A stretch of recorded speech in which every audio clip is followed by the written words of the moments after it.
kaisar Romawi yang bernama Domitianus. Ya, Domitianus. Di Ponorogo ada, ternyata namanya Doyo dan Domitianus. Kalau Domitianus, ibu bapak langsung harus segera usir saya. Kenapa? Karena pasti saya mirip dengan Domitianus. Ya. Kenapa? Karena itu yang diharapkan orang tua kalau dikasih nama yang sama. Dan memang Kaisar Domitianus ini kaisar yang paling jahat dari antara kaisar-kaisar Romawi. Bukan berarti kaisar-kaisar Romawi yang lain baik, gitu kan, baik-baik, sama aja. Tapi memang Domitianus ini paling dikenal paling gila. Ya. Dan saking kilanya Domitianus itu memperhatikan betul-betul, ya, orang-orang yang dianggap membangkang terhadap dirinya. Diperhatikan betul-betul sampai sedetil-detilnya. Karena itu memang hampir-hampir tidak ada kebebasan bagi orang-orang yang berbeda pandangan dengan Domitianus, termasuk orang-orang Kristen pada saat itu. Dan jangan heran juga ibu bapak yang dikasihi oleh Tuhan Yesus, dari seluruh kitab Perjanjian Baru, ya, kita hanya melihat kitab Wahyu lah yang menuliskan surat, ya, suratnya itu dengan memakai simbol-simbol, dengan memakai simbol-simbol yang tidak dikenal oleh masyarakat pada saat itu, termasuk oleh kaisar. Ya. Jadi kalau orang yang tentara atau polisi di dunia intelijen itu paham, ya, bahwa untuk berkomunikasi itu membutuhkan kata sandi. Ya, kata sandi. Di dunia intelijen itu tahu itu.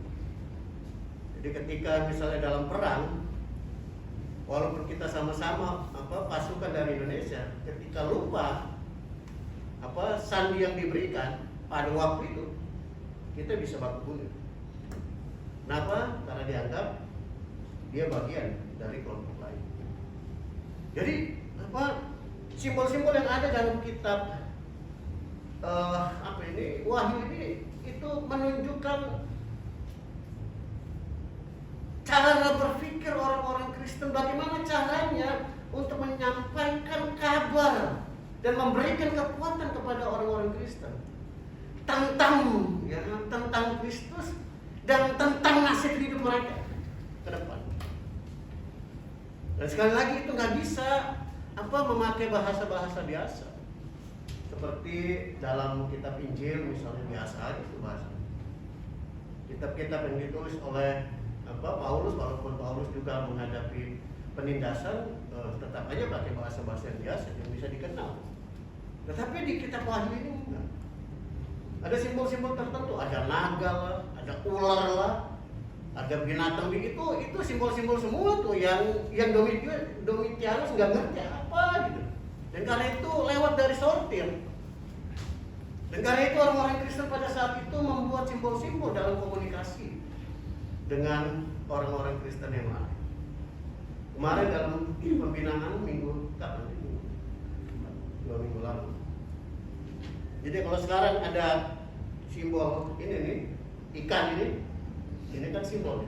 Ini biasanya dijumpai di Kataukombe, dijumpai di goa-goa. Jadi kalau orang Kristen pas lari masuk ke goa, dia lihat ada simbol seperti ini, oh aman ya. Dia aman. Gitu. Itu berarti di goa ini pernah ada orang Kristen. Dia aman. Dan biasanya dalam berkomunikasi, ini penting. Nanti baru kita masuk. Karena ngomong sejarah itu menjadi penting, Ibu Bapak. Nggak tiba-tiba ucuk-ucuk alfa dan omega. Ntar kok bisa begitu? Ya. Ini ikan, ya memang ini ikan. Namanya Iktus itu ikan bahasa Yunani. Tapi ini singkatannya, ya, Yesus Kristus Theou Huios Soter, Iktus. Jadi masing-masing huruf itu singkatannya. Yang artinya Yesus Kristus anak Allah penyelamat. Itu dalam berjumpa misalnya, kalau ibu ketemu saya di tengah jalan, kita nggak tahu, saya nggak tahu ibu dari mana, orang apa, latar belakangnya apa, kepercayaannya apa. Lalu ketika kita bertemu, sambil ngobrol, apa kabar ibu, apa segala macam, lalu kaki saya menggambarkan ikan misalnya. Ya, kaki saya menggambarkan ikan, gambar ikan di pantai, gitu kan, gambar ikan. Lalu kalau ibu paham soal ini, ibu akan sama-sama sambil ngobrol gambar ikan juga lewat kaki kita. Gitu. Ketika ibu buat menggambarkan kaki, itu berarti sama-sama Kristen. Baru tos kita bisa ngomong.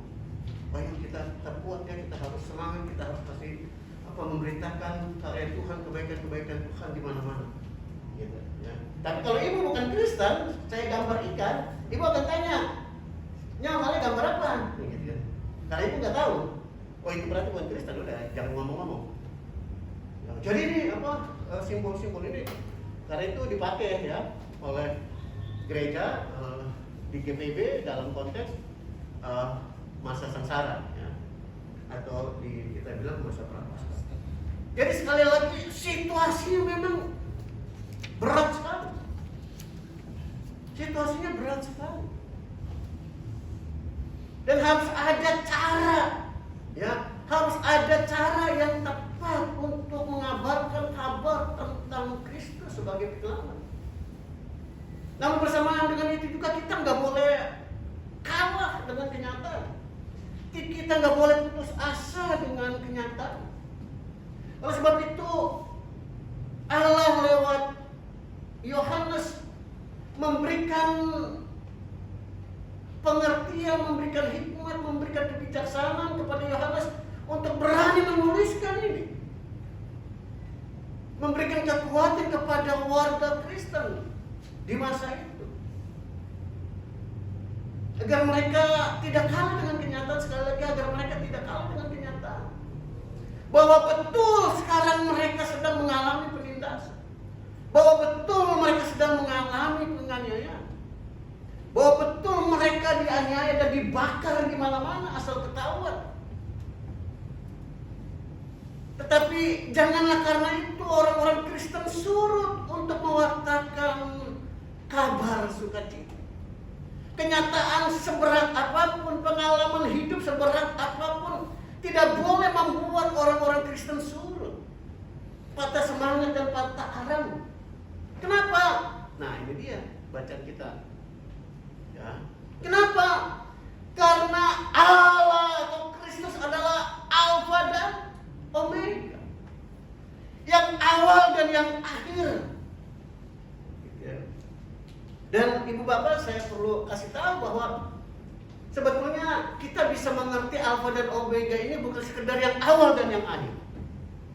Ya. Bahwa Alfa dan Omega betul, bahwa huruf Alfa, abjad Alfa itu huruf pertama, dan Omega itu huruf terakhir. Tapi itu tidak bermakna bahwa Allah itu yang awal dan yang akhir. Kalau sudah Allah akhir, berakhir ya, nggak ada apa-apanya lagi, ya kan? Nggak ada apa-apanya lagi. Dan apakah hidup kita akan berakhir, ibu bapak? Berakhir nggak? Ya, berakhir nggak kira-kira? Iya, berakhir di dunia. Iya, jadi sebetulnya hidup kita nggak berakhir, ya, nggak berakhir. Oleh sebab itu memaknai Alfa dan Omega bukan sekedar yang awal dan yang akhir. Karena dengan huruf ini kita membentuk kata, dengan kata kita membentuk kalimat, dengan kalimat kita membentuk frasa, dengan frasa kita membentuk buku, dengan buku kita mewujud nyatakan ilmu pengetahuan. Itu berarti apa? Alfa dan Omega bukanlah awal dan akhir, tetapi yang awal dan yang ada terus sampai selama-lamanya, tidak berkesudahan. Ya, maknanya itu. Kenapa? Karena lewat huruf-huruf kita bisa bicara tentang hidup sampai selama-lamanya. Allah lewat Yohanes memberikan kekuatan kepada orang-orang Kristen pada saat itu. Bahwa aku adalah Alfa dan Omega itu. Karena ada aku. Jangan pernah engkau lari dari kenyataan. Jangan pernah engkau kalah dengan kenyataan. Kenapa? Karena aku lebih besar daripada yang engkau alami. Dan Kristus sudah menunjukkan itu ketika dia berada di dunia. Dia tidak lari dari kenyataan. Dia menghadapi kenyataan yang pedih, yang pedih, yang perih, yang menyakitkan sebagai Allah. Apa ibu bapak pernah ketemu Allah menderita? Enggak ketemu. Apa ibu bapak pernah ketemu Allah yang susah? Enggak ketemu. Allah itu enggak boleh menderita. Allah itu enggak boleh susah. Allah kok susah sama kayak saya susah. Allah menderita sama kok seperti saya menderita. Tapi itulah Allah kita. Allah yang mau menderita. Tapi dalam menghadapi penderitaan dia tidak lari dari kenyataan itu. Dia menghadapi kenyataan itu. Kenapa? Karena dia bergantung pada Bapaknya. Dia bergantung pada kebenaran yang supreme itu. Ketika dia ketakutan menghadapi salib, wajar orang ketakutan. Ibu bapak jangan pernah ngaku-ngaku nggak takut gitu.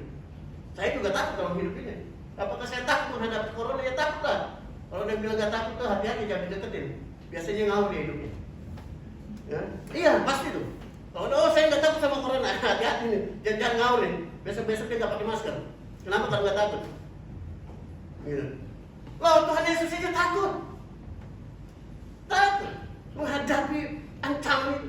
Ketika dia katakan, ya Bapak kalau boleh cawan ini lalu daripada aku kalau boleh. Ya kan dia takut itu. Tapi tuh dia tidak mau kalah dengan ketakutan itu. Tetapi katanya biarlah kehendakmu yang jadi bukan kehendakmu. Dia menyerahkan seluruh pergumulan hidupnya pada Bapaknya. Begitu juga dengan kita.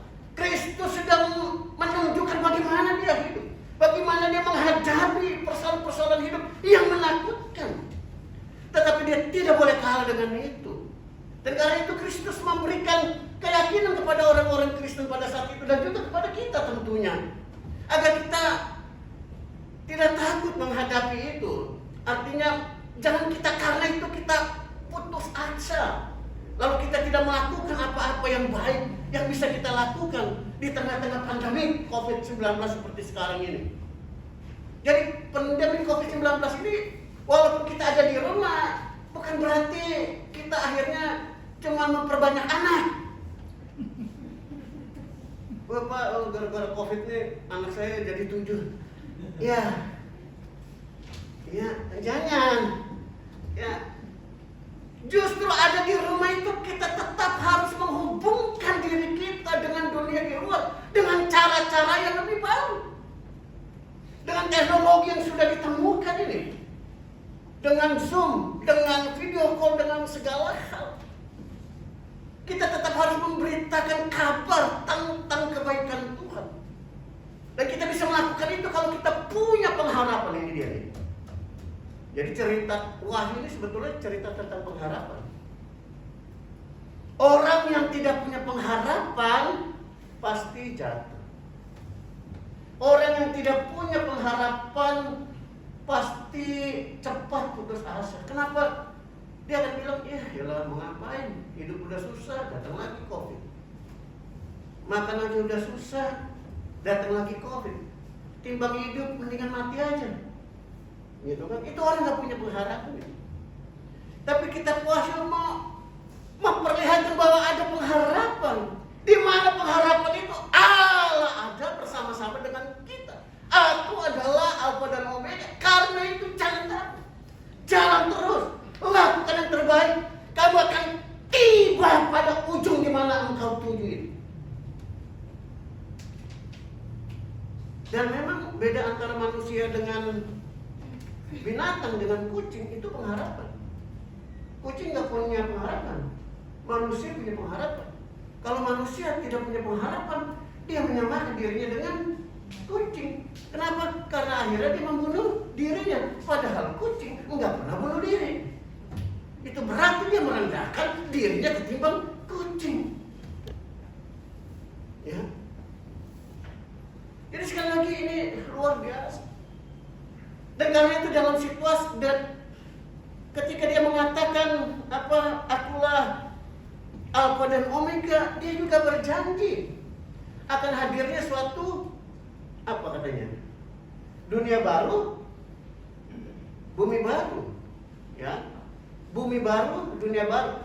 Bumi baru, dunia baru ini bukan bumi sekarang habis gitu ya, hancur-hancuran baru ada bumi baru, enggak. Dunia baru, bumi baru itu artinya orde baru. Jangan pikirin ordenya suatu ya, orde baru artinya sebuah tatanan baru. Sebuah tatanan baru, tatanan yang tidak ada lagi penderitaan. Tatanan yang tidak ada lagi apa kejahatan-kejahatan sebagaimana yang dilakukan oleh Domitianus itu. Sebuah tatanan gimana? Allah akan menjadi raja, Allah akan menjadi kaisar, dan bukti Allah menjadi kaisar adalah dia tetap mewartakan kebaikan, dia menghadirkan perdamaian sekalipun dunia ini penuh dengan ancaman. Dan karena itu moralitas Kristen adalah moralitas yang menawarkan perdamaian yang abadi. Jadi kalau orang Kristen isinya perang terus, memaki-maki terus, saya mau katakan berhenti jadi Kristen karena Anda bukan Kristen. Pasti nama doang Kristen, tapi pura-pura Kristen. Jadi kita boleh berKTP Kristen, tapi belum tentu kita Kristen kalau hidup kita tidak menawarkan perdamaian di tengah-tengah dunia ini yang penuh dengan ancaman.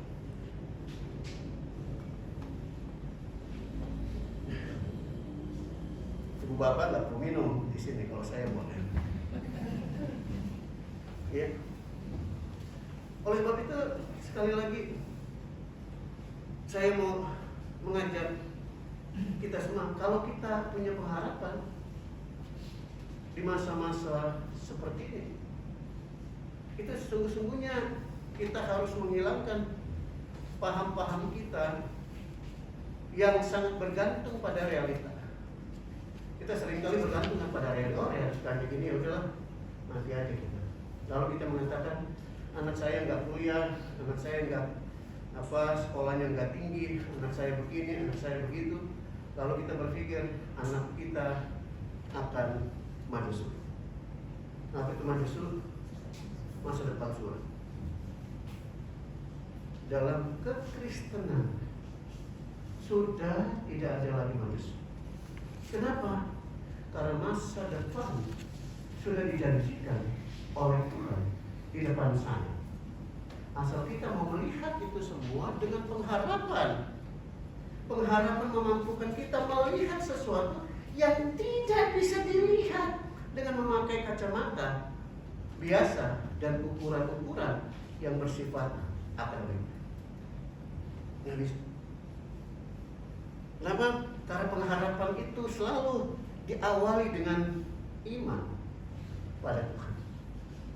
Jadi orang nggak mungkin bisa berpengharapan kalau nggak punya iman, nggak mungkin, nggak mungkin. Bohong, kalau bilangnya bohong. Gitu. Orang beriman dulu.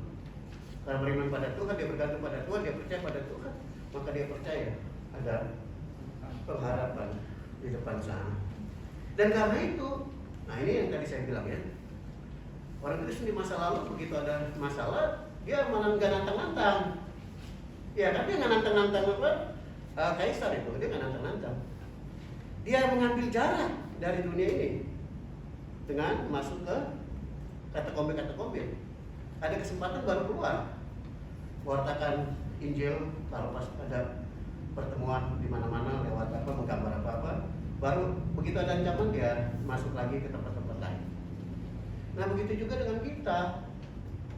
Dalam konteks kita kan beda ya. Konteks kita ini sekarang pandemik, makanya GPI ngomongnya pandemi COVID. Dalam konteks pandemi COVID, ya, kita harus menyikapi pandemi COVID ini dengan bijaksana. Kita enggak, itu yang tadi saya bilang, nggak bisa karena karena sok beriman, lalu otak kita beku. Jadi agak Jepang. Mau bilang apa itu? Tadi di kepala saya sudah ada.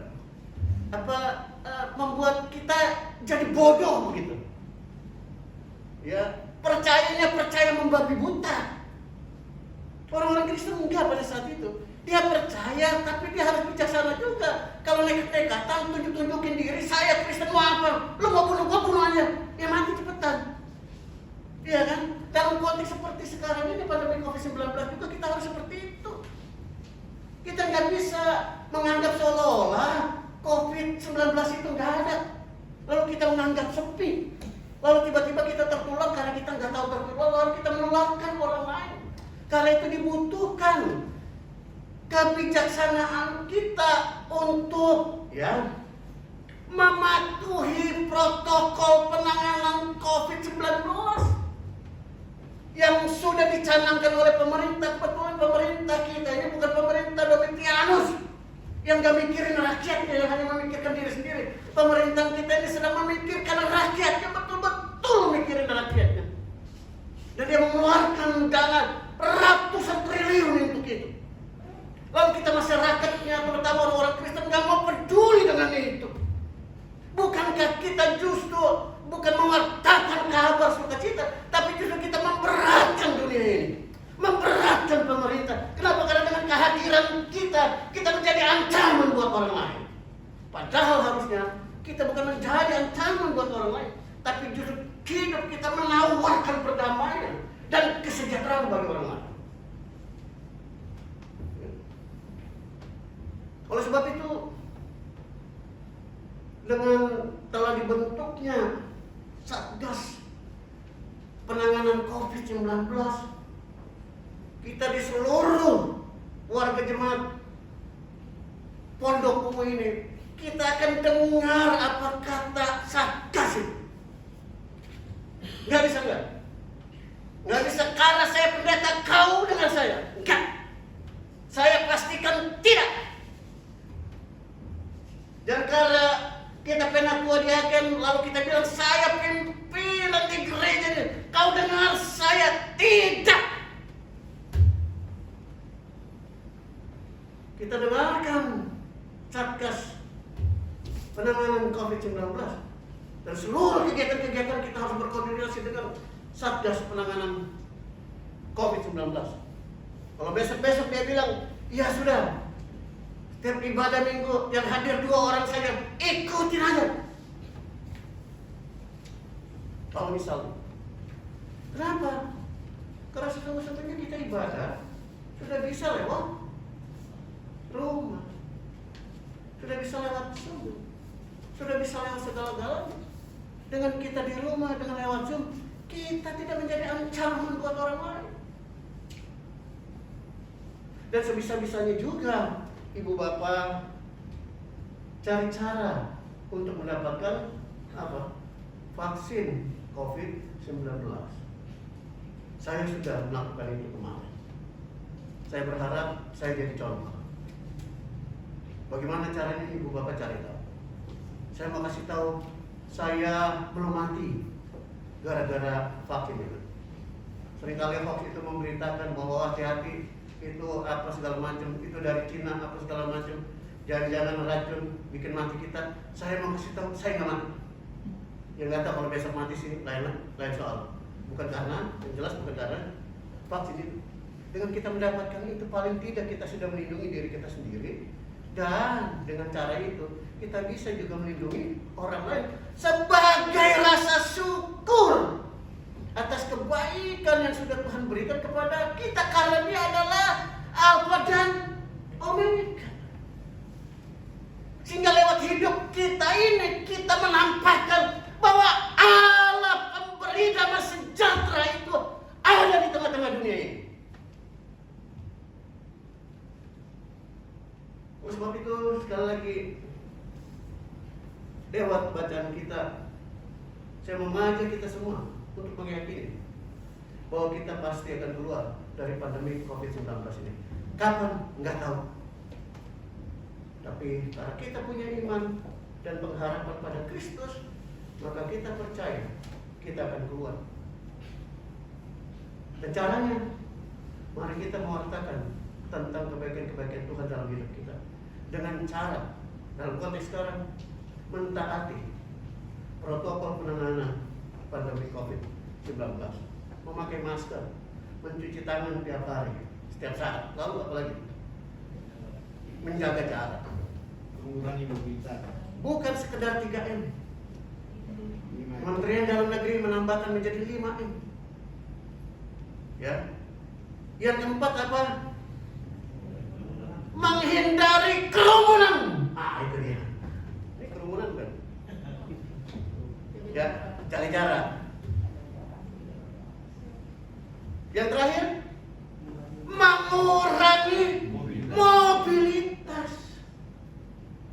Ya, kenapa di gereja-gereja cuma 3M? Saya curiga nggak mau 5. Kenapa? Karena masih ada cara-cara hidup yang tidak mau mengurangi kerumunan. Jadi kata gereja 3M aja, nggak usah 5. Doa-doain aja, nggak kenapa-apa. Kalau kenapa-apa bisa berbahaya dan kita bisa merugikan diri kita dan orang lain. Ada Tuhan dalam hidup kita, percayalah kita pasti menang. Selalu ada pengharapan. Taati penanganan protokol COVID-19 sebagai kesaksian bahwa Kristus menjamin kehidupan kita dan kehidupan masyarakat lewat seluruh kehidupan kita. Selamat hari Minggu. Tuhan Yesus memberkati.